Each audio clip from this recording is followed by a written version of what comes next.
Yeah, everyone has that? Okay, I think you have the English one. We actually have a Somali one as well.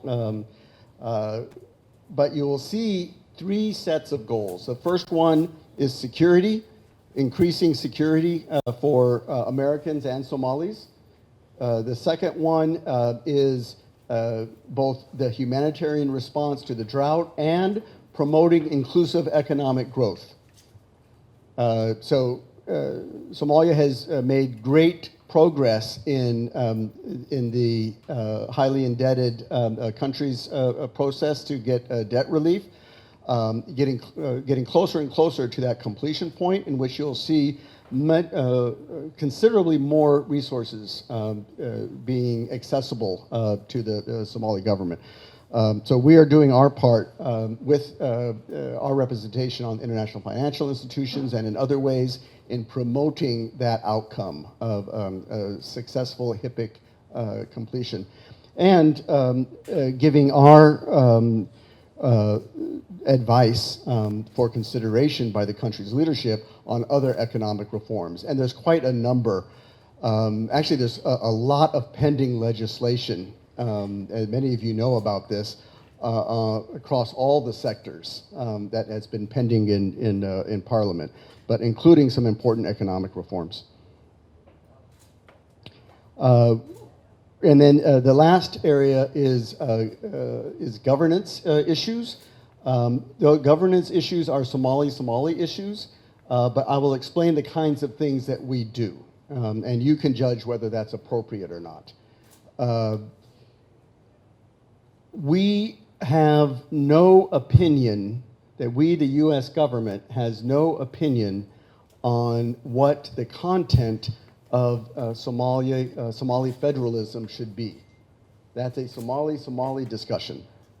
However, we strongly recommend, as a friend of Somalia, as an international partner, that Somali leaders at state and at federal levels develop a national consensus on whatever that federalism should be. The provisional constitution is now 10 years old, and that national consensus then be enshrined in the final constitution, and all of the processes agreed on how that final constitution gets ratified, be observed, so that the Somali people can be delivered predictable governance. People know what to expect. People know what the roles and responsibilities are, who is in charge of what. That would be a big advance in stabilization and on the road to full recovery, full revival of the nation, which is the desired outcome of all of these efforts. So again, the content is none of our business, but we do specific things to support the process, and also on the more local level, funding reconciliation efforts and things of that sort. Also, with the newly liberated communities, we are a major player in stabilization. What does that mean? As Al-Shabaab, whenever they have the opportunity, will destroy the essential infrastructure of communities that they have dominated while they are fleeing in front of the Somali security forces, but they will take the time to destroy the essential infrastructure. So with the well poisoned and the borehole destroyed, the initial stabilization is just trucking in water and other essential supplies. Then things like a mobile clinic before a permanent clinic can be constructed, a military court before a civilian court can be set up, but so you can immediately start providing a way for people to settle their differences, and of course schools. That's one of our areas that we are very involved in, is rehabilitating classrooms, building schools, and funding teachers and so forth. So that's on the stabilization side. Often people use the word stabilization, and it's not clear what are the actual deliverables, and that's the kind of things that we mean by that.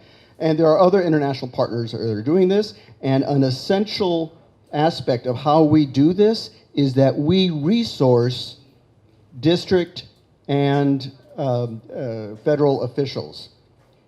These communities have been having to deal with al-Shabaab officials for a long time.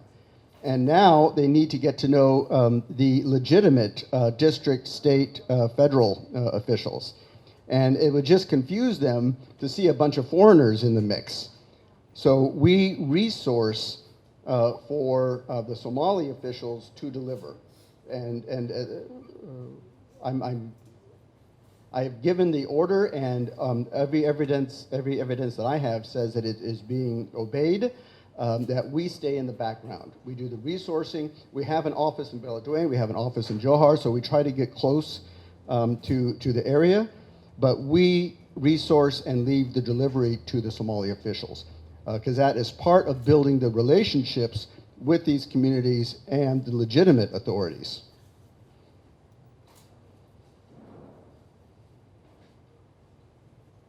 So in general, for the African Leader Conference, the White House's intent is to promote robust partnerships between the United States and African nations, including Somalia, as vital to the promotion of our shared priorities.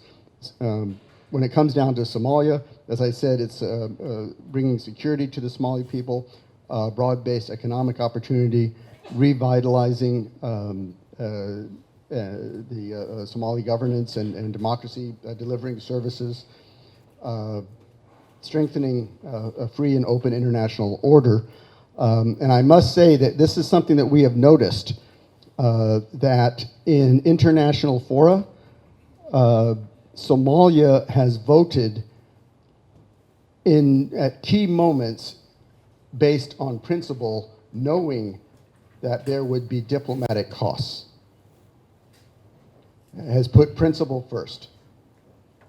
In a key vote on the interests of the Uyghur people in China, and a key vote on the Russian invasion of Ukraine. The Somali authorities were fully aware, as there was intense pressure by the People's Republic of China and by the Russian Federation on both of those votes, and opted to vote on principle rather than short-term interest.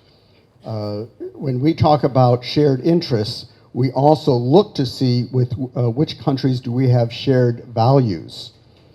And that we didn't see any material benefit on those votes. We saw an expression of the values of the Somali people.